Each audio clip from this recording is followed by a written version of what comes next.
Hi there, I'm Rachel McKenzie, and along with other women and girls, we believe that our voice matters, yet we're not being listened to. In fact, we're not even being asked for our opinion.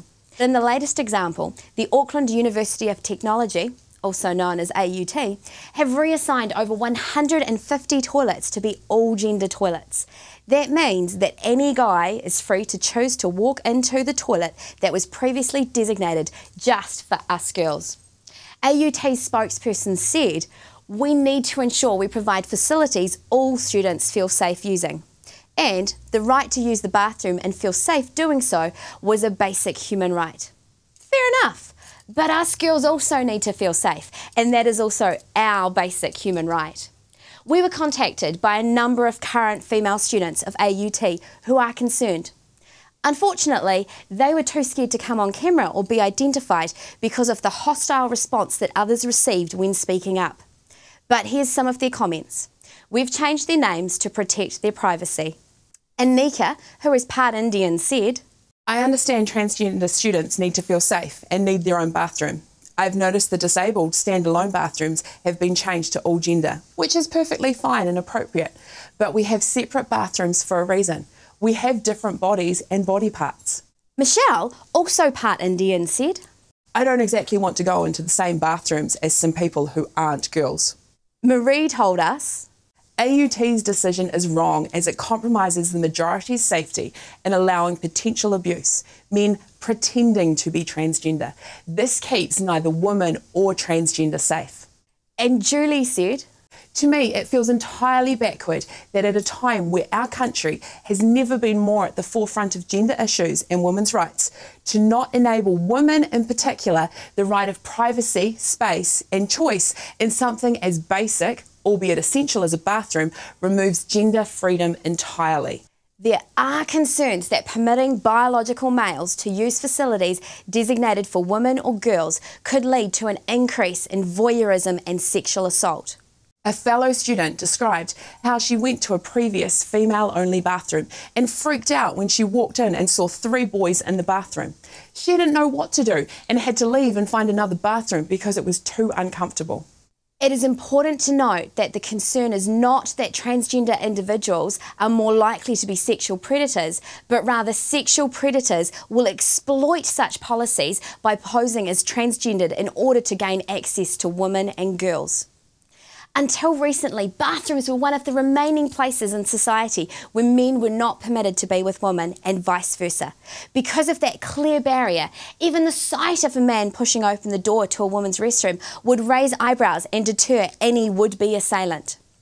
But all that is changing as rules designed to protect privacy between the sexes are being disregarded. Pacific Island student Flora told us, "As a Samoan, culturally, both men and women have been taught when and where it is appropriate to act with the opposite sex. For example, in the classroom, in the workplace, and in any public place is usually fine. This is because there is little opportunity for inappropriate or unsafe activity to occur. In light of this, expecting one to go into a more secluded and private area, especially one where you're required to undress in the same facility as the opposite sex, is culturally insensitive." I believe Samoa would not be the only culture that disagrees with AUT's new agenda. Although introducing these bathrooms may have made one society group feel accepted, it has now excluded many more, including my own. And Vivian, who is Tongan, said, "As a Pacific Island student, this has stirred something much more than an inclusive society to me. Anyone can say they feel the opposite sex to access the gender-neutral bathroom. But this also opens the doors for inappropriate interaction and the dangers that could happen to vulnerable women. But by having separate bathrooms for men and women helps to fulfil physical and psychological safety." Now, AUT says that all gender bathrooms are self-contained, lockable mobility bathrooms. But that doesn't seem correct. Anika says, "The bathrooms they have changed are not standalone, but are cubicle bathrooms, where the cubicle walls do not go floor to ceiling. I felt extremely vulnerable and exposed using these bathrooms, knowing that any minute a man could walk in, transgender or not. It is an unmonitored place. I just couldn't stop thinking that a phone, camera or something could easily be slipped under the door. It's also uncomfortable for girls changing pads and tampons. I know many feel embarrassed knowing the plastic wrapper could be heard by other females, therefore making it obvious that they have their period. If they were men in there too, it just makes it more awkward. But here's the twist, and it's very ironic. In some areas, the female toilets became all gender, but the male toilets became, well, stayed male.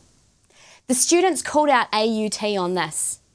Anika asks, if AUT is all for equality, how is this an option that gives all students equal rights?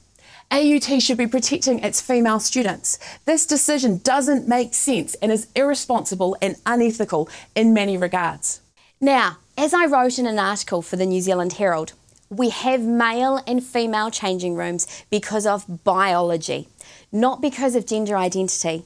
Separate facilities reflect the fact that boys and girls have bodily differences.